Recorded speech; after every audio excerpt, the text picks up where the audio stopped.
وزیر اعظم relief fund میں زکوٰۃ دے سکتے ہیں کیا؟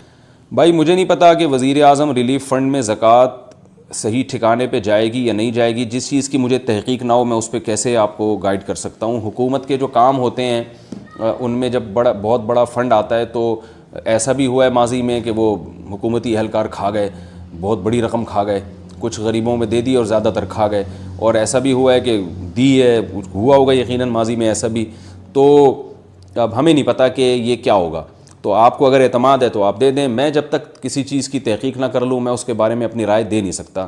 تو مجھے نہیں پتا کہ حکومت نے اس میں جو ہے نا اس کام کو فیئر رکھنے کے لیے اور واقعی مستحقین تک رقم پہنچے اور اس میں ذرا بھی دھاندلی نہ ہو, اس کے لیے گورنمنٹ نے کیا نظام بنایا ہے.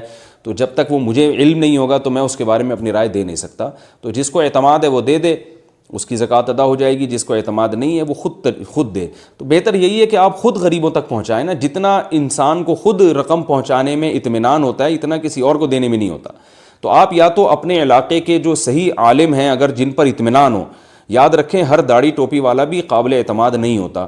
بعض لوگ کیا کرتے ہیں اس قسم کے مواقع پہ نا, جب ان کو پتہ ہوتا ہے کہ لوگ چندہ دیں گے تو وہ داڑھی رکھ کے یا چہرے پہ نور وور لگا کے, کریمیں لگا کے, یا ویسے ہی ماتھے پہ نشان لگا کے, یا ایسے صوفیوں والے لباس میں نا گھومنا شروع کر دیتے ہیں اور چندے لے لے کے حرام خوری کا ایک دروازہ کھل جاتا ہے. کروڑوں روپے کھا جاتے ہیں لوگوں کے. اور اس لیے صرف کسی کی داڑھی نہیں دیکھنی, کسی کی صرف نماز نہیں دیکھنی, کسی کی صرف حلیہ نہیں دیکھنا, کسی کی صرف لفاظی نہیں دیکھنی کہ کتنی چکنی چپڑی باتیں کر رہا ہے. تو آج کل جو ہے نا فراڈ بہت ہے دنیا میں, لوگ کیش کراتے ہیں. مجھے بہت افسوس ہوتا ہے کہ جب بھی کوئی ملک پہ ایسے حالات آتے ہیں, الحمدللہ لوگوں میں ایک جذبہ ہے, لیکن اس جذبے کو بعض لوگ بہت ناجائز کیش کراتے ہیں اور حرام خوری کا ایک دروازہ کھل جاتا ہے. تو ایسے پھینکے نہیں اپنی صدقات و خیرات کو. اگر آپ کو حکومت پہ اعتماد ہے تو آپ حکومت کو دیں, اور بہتر یہی ہے کہ خود جا کے سروے کریں یا کسی ایسے عالم پر جو آپ جس کو جانتے ہوں ذاتی طور پر, جن سے مالی لین دین آپ ذرا محلے میں کر کے دیکھیں, آپ ان سے جس پر اعتماد ہو, تو پھر آپ ان کے ذریعے غربا اور مساکین کو رقمیں پہنچائیں, ان کو راشن تقسیم کریں. الحمدللہ مساجد کے ائمہ, بہت سے مسجدوں کے امام حضرات یہ کام کر رہے ہیں.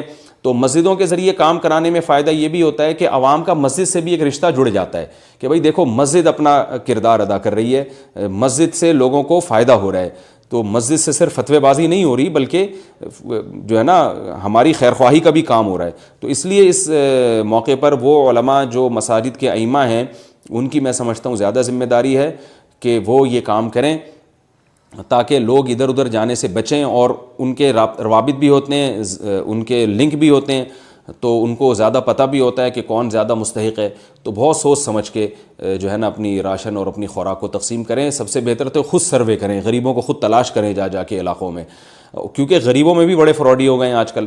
میں نے بتایا کہ جب کوئی اس طرح کی وبا پھیلتی ہے جیسے, تو اس میں جہاں بہت سے فراڈی لوگ چندہ کرنا شروع کر دیتے ہیں, تو اسی طرح یاد رکھیں بہت سے آرٹیفیشل غریب بھی مارکیٹ میں آ جاتے ہیں.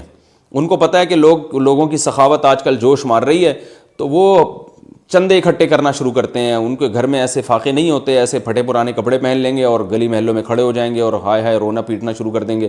تو بڑی احتیاط کی بات ہے. لوگوں کی بڑی رقمیں نکلتی ہیں اور ہماری قوم میں اللہ نے بڑا جذبہ رکھا ہے خرچ کرنے کا, لیکن یہ سارا جذبہ ضائع ہو جاتا ہے مینجمنٹ نہ ہونے کی وجہ سے اور بغیر تحقیق کے خرچ کرنے کی وجہ سے.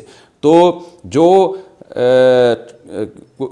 یعنی آپ کے ذریعے لوگوں تک رقم پہنچا رہا ہے اس پہ بھی تھوڑا سا چھان پھٹک کر لیں, اور جو رقم لینے والے ہیں ان کی بھی تھوڑی سی تحقیق کر لیں. اس کے بعد آپ کو جہاں اچھا لگتا ہے, جہاں سمجھ میں آتا ہے آپ وہاں دیں. انتہائی افسوس کے ساتھ کہنا پڑتا ہے, اللہ نے تو ہمیں حکم دیا وَيُطْعِمُونَ الطَّعَامَ عَلَىٰ حُبِّهِ مِسْكِينًا وَيَتِيمًا وَأَسِيرًا, کہ ایمان والے لوگ جو ہیں وہ مصیبت میں غریبوں کے مسکینوں کے کام آتے ہیں.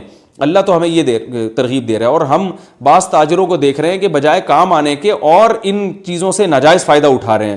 ذخیرہ اندوزی شروع کر دی انہوں نے, ماس اسٹاک کرنا شروع کر دیے, سینیٹائزر کی بوتلیں اسٹاک کرنا شروع کر دی ہیں, اور بعض لوگوں نے کمبختوں نے آٹے کو ذخیرہ کرنا شروع کر دیا. تو خدا کے بندو اللہ کے عذاب سے ڈرو, یہ رزق اللہ کے ہاتھ میں ہے, جس کو چاہتا ہے دیتا ہے. یرزق من یشاء یبسط الرزق لمن یشاء ویقبض لمن یشاء. اللہ فرماتے ہیں جس کو چاہتا ہوں کشادہ رزق دیتا ہوں, جس کے چاہتا ہوں رزق روک لیتا ہوں. اگر آپ ان حالات میں ذخیرہ اندوزی کرو گے تو نبی صلی اللہ علیہ وسلم کی لعنت کے مستحق بھی ہوں گے, جو آپ نے وعیدیں ارشاد فرمائی ہے ذخیرہ اندوزی کرنے والے پر. اور آپ نے فرمایا جو ذخیرہ اندوزی کرتا ہے، جو جالب ہے، جو مال کھینچتا ہے، بس سب کچھ میری جیب میں آ جائے، تو اللہ تعالیٰ اس کے مال کو تلف کر دیتے ہیں. یہ بددعا دی ہے نبی صلی اللہ علیہ وسلم نے. اور نبی صلی اللہ علیہ وسلم نے ارشاد فرمایا روزانہ صبح ایک فرشتہ اللہ سے دعا مانگتا ہے، اے اللہ جو خرچ کرنے والا ہے اس کو نعم البدل عطا فرما. یہ روزانہ دعائیں فرشتوں کی طرف سے ہوتی ہیں. تو اس موقع پر اگر آپ خرچ کریں گے، ذخیرہ اندوزی نہیں کریں گے، اللہ آپ کے رزق میں برکت دے گا. اور اگر آپ نے مال کو گھسیٹنا شروع کر دیا، ذخیرہ اندوزی شروع کر دی کسی بھی عنوان سے، تو آپ کا مال کی برکت برباد ہو جائے گی، خراب ہو جائے گی برکت اس کی، تباہ ہو جائیں گے آپ. تو اللہ تعالی ہمیں اپنی ذمہ داری پوری کرنے کی توفیق عطا فرمائے.